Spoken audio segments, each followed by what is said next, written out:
during the process of trying to identify the right provider, were there any concerns that your clinical team were coming to you with, or your board were coming to you with, that you needed to have on your radar as a CEO?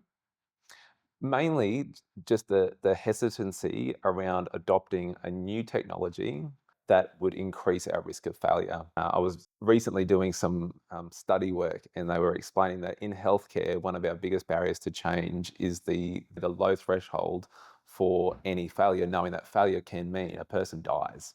So for us, the main risk that my board wanted me to assure them on was I wasn't going to introduce a new system that was any less reliable than the one we were leaving. Now, admittedly, the antiquated one that we had couldn't cope with the volume of calls, but provided the volume was stable, it was highly reliable, which is why it had lasted that long. And as we went to make the change, that was the main request. Make Mm. sure you don't increase the risk of failure. So you went through that journey, you landed on a partner, which ended up being Talius. From the executive perspective, Mm. how was the change management process handled in the sense of the cultural rollout with your team on the ground, but then also from the client, which are your residents at the end of the day? We're really fortunate here at Yukana. There is a high level of trust between executive, management, and indeed our residents. To the degree that, I know we're not alone in this, but we don't have any residents' committees. We hold information meetings. They feel like there's transparency sufficient that they don't need to have a committee in place as a go between. But with that trust comes a deep sense of responsibility to make sure that you're returning that trust with transparency and also with just good solutions.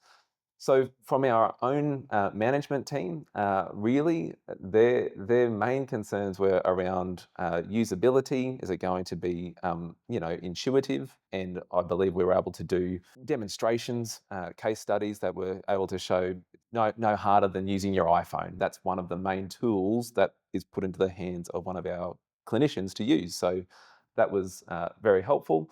The other real life issue that every operator faces when you want to start talking about change, ultimately there will be people on the ground who have to implement that change.